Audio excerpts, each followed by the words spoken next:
farneticava. Principio di febbre cerebrale, avevano detto i medici, e lo ripetevano tutti i compagni d'ufficio che ritornavano a 2, a 3 dall'ospizio ove erano stati a visitarlo. Pareva provassero un gusto particolare a darne l'annunzio coi termini scientifici appresi or ora dai medici a qualche collega ritardatario che incontravano per via. Frenesia, frenesia, encefalite, infiammazione della membrana, febbre cerebrale. E volevano sembrare afflitti, ma erano in fondo così contenti, anche per quel dovere compiuto, nella pienezza della salute, usciti da quel triste ospizio al gaio azzurro della mattinata invernale. Morrà? Impazzirà? Ma morire pare di no. Ma che dice? Che dice? Sempre la stessa cosa. Farnetica. Povero Belluca.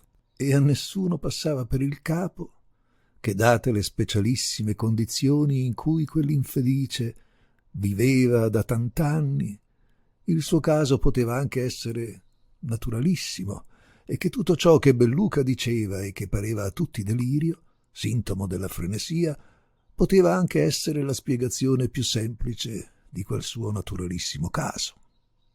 Veramente, il fatto che Belluca la sera avanti s'era fieramente ribellato al suo capo ufficio e che poi, all'aspro rimprovero di questo, per poco non gli s'era scagliato addosso, dava un serio argomento alla supposizione che si trattasse di una vera e propria alienazione mentale, perché uomo più mansueto e sottomesso, più metodico e paziente di Belluca non si sarebbe potuto immaginare.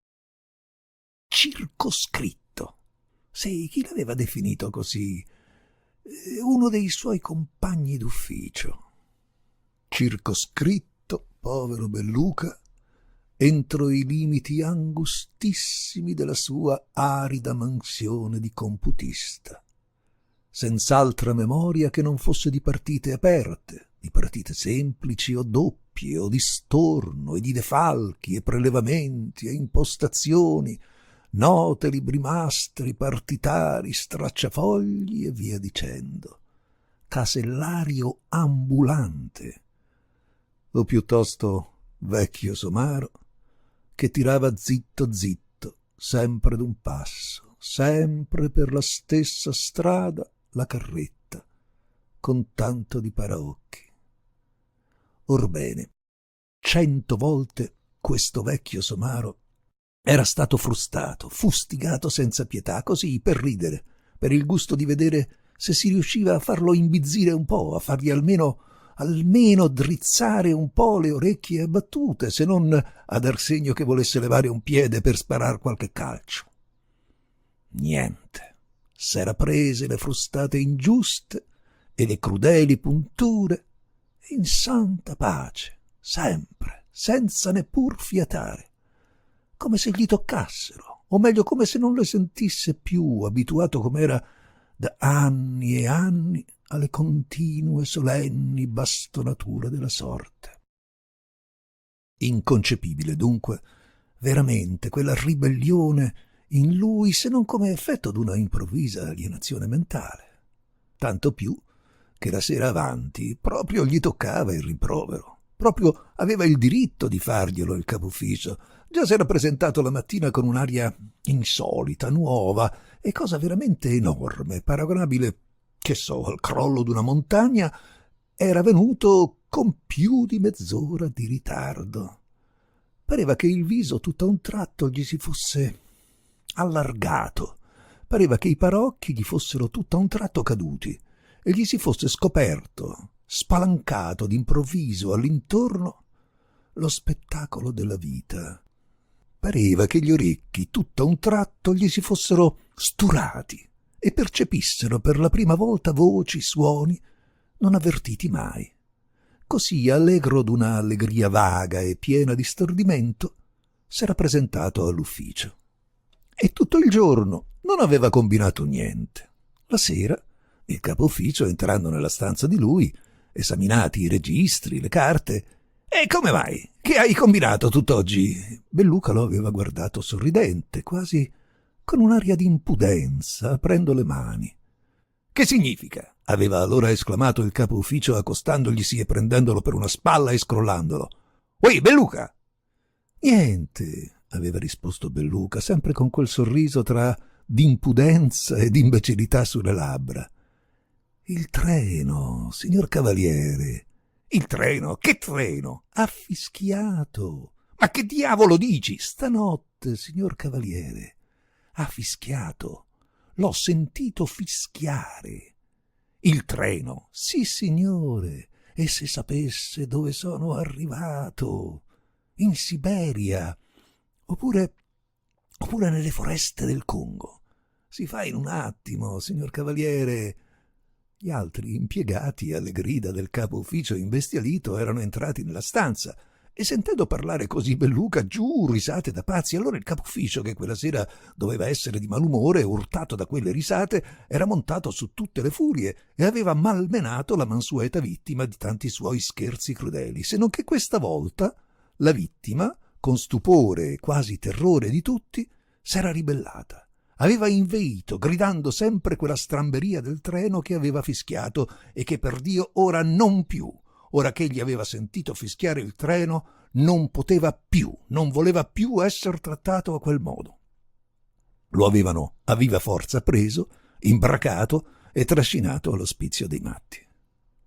Seguitava ancora, qua, a parlare di quel treno. Ne imitava il fischio. Oh, un fischio assai lamentoso, come lontano nella notte, accorato, e subito dopo soggiungeva: si parte, signori, per dove, per dove? E guardava tutti con occhi che non erano più i suoi, quegli occhi di solito cupi, senza lustro, aggrottati, ora gli ridevano lucidissimi come quelli d'un bambino o d'un uomo felice, e frasi senza costrutto gli uscivan dalle labbra. Cose inaudite, espressioni poetiche, immaginose, bislacche, che tanto più stupivano in quanto non si poteva in alcun modo spiegare come, per qual prodigio fiorissero in bocca a lui, cioè uno che finora non s'era mai occupato d'altro che di cifre, registri e cataloghi, rimanendo come cieco e sordo alla vita. Macchinetta di computisteria. Ora parlava di azzurre fronti, di montagne nevose levate al cielo, parlava di viscidi cetacei che, voluminosi sul fondo dei mari, con la coda facevan la virgola, cose, ripeto, inaudite. Chi venne a riferirmele, insieme con la notizia dell'improvvisa alienazione mentale, rimase però sconcertato, non notando in me nonché meraviglia, ma neppure una lieve sorpresa.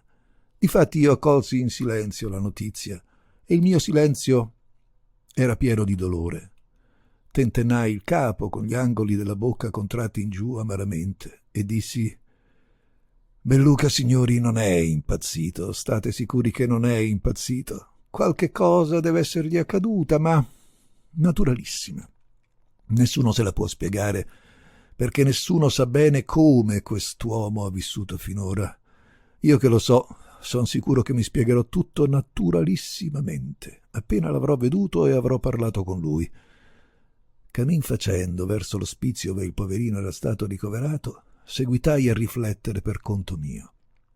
A un uomo che viva come Belluca finora ha vissuto, cioè una vita impossibile, la cosa più ovvia, l'incidente più comune, un qualunque lievissimo inciampo impreveduto, che so io, d'un ciottolo per via, possono produrre effetti straordinari di cui nessuno si può dar la spiegazione, se non pensa appunto che la vita di quell'uomo è impossibile. Bisogna condurre la spiegazione là, riattaccandola a quelle condizioni di vita impossibili, ed essa apparirà allora semplice e chiara. Chi veda soltanto una coda facendo astrazione del mostro a cui essa appartiene potrà stimarla per se stessa mostruosa. Bisognerà riattaccarla al mostro, e allora non sembrerà più tale, ma quale deve essere, appartenendo a quel mostro. Una coda naturalissima. Non avevo veduto mai un uomo vivere come Belluca. ero suo vicino di casa, e non io soltanto, ma tutti gli altri inquilini della casa si domandavano con me come mai quell'uomo potesse resistere in quelle condizioni di vita. Aveva con sé 3 cieche, la moglie, la suocera e la sorella della suocera, queste 2 vecchissime, per cataratta. L'altra, la moglie, senza cataratta, cieca fissa, palpebre murate.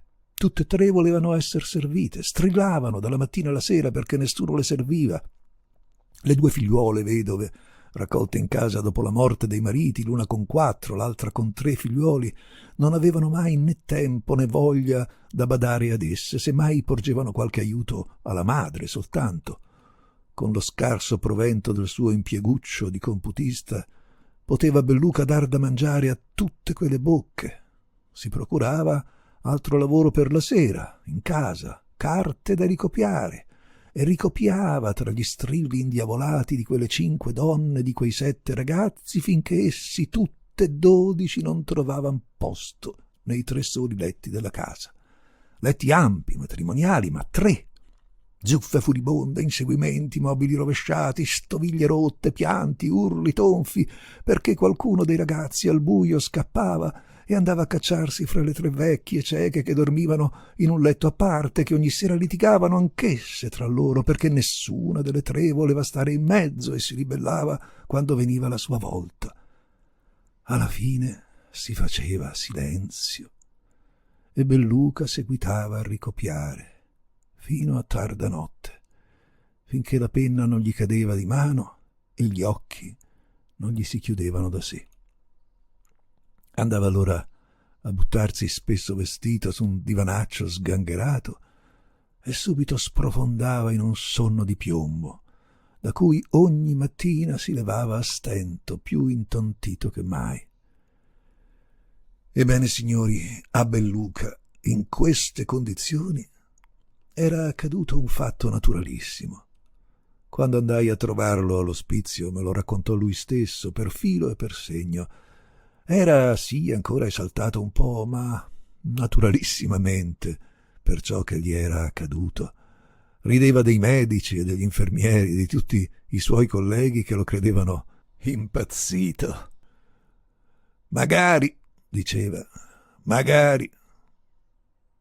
Signori, Belluca s'era dimenticato da tanti e tanti anni, ma proprio dimenticato, che il mondo esisteva, assorto nel continuo tormento di quella sua sciagurata esistenza, assorto tutto il giorno nei conti del suo ufficio, senza mai un momento di respiro, come una bestia bendata, giocata alla stanga d'una noria o d'un molino. Sì, signori, s'era dimenticato da anni e anni, ma proprio dimenticato che il mondo esisteva.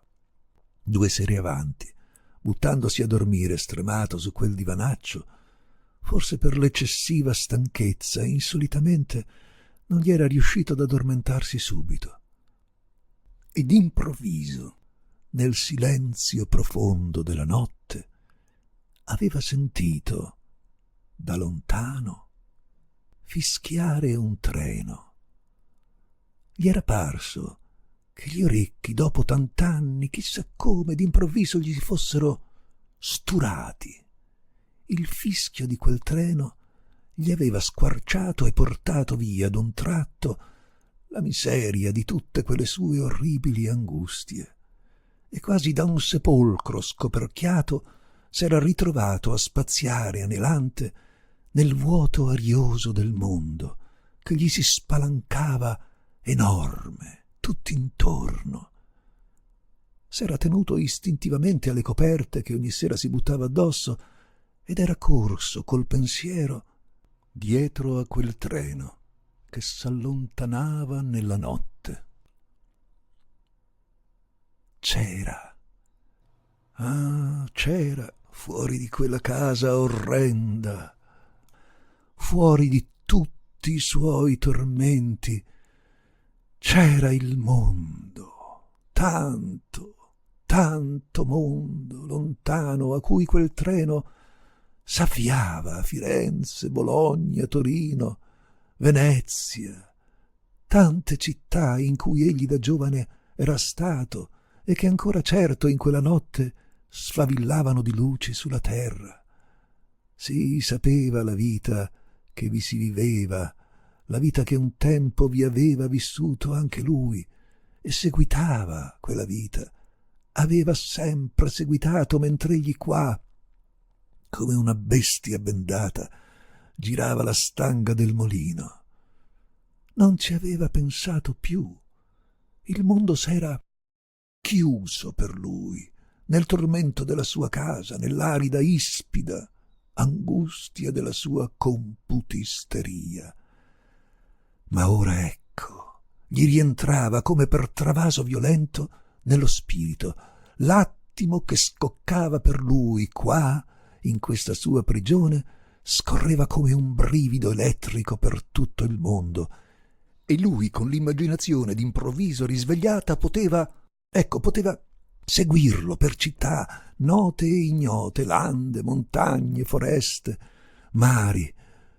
Questo stesso brivido, questo stesso palpito del tempo c'erano, mentre egli qua viveva questa vita impossibile, tanti e tanti milioni d'uomini sparsi su tutta la terra, che vivevano diversamente. Ora, nel medesimo attimo che egli qua soffriva, c'erano le montagne solitarie e nevose che levavano al cielo notturno le azzurre fronti. Sì, le vedeva così. C'erano gli oceani, le foreste. E dunque lui, ora che il mondo gli era rientrato nello spirito, poteva in qualche modo consolarsi, sì, levandosi ogni tanto dal suo tormento per prendere con l'immaginazione una boccata d'aria nel mondo. Gli bastava. Naturalmente il primo giorno aveva ecceduto, s'era ubriacato, tutto il mondo dentro d'un tratto, un cataclisma. A poco si sarebbe ricomposto. Era ancora ubriaco della troppa aria, lo sentiva. Sarebbe andato appena ricomposto del tutto a chiedere scusa al capufficio e avrebbe ripreso come prima la sua computisteria. Soltanto il capufficio ormai non doveva pretender troppo da lui come per il passato, doveva concedergli che di tanto in tanto, tra una partita e l'altra da registrare, egli facesse una capatina, sì, in Siberia, oppure nelle foreste del Congo. Si fa in un attimo, signor cavaliere mio, ora che il treno ha fischiato.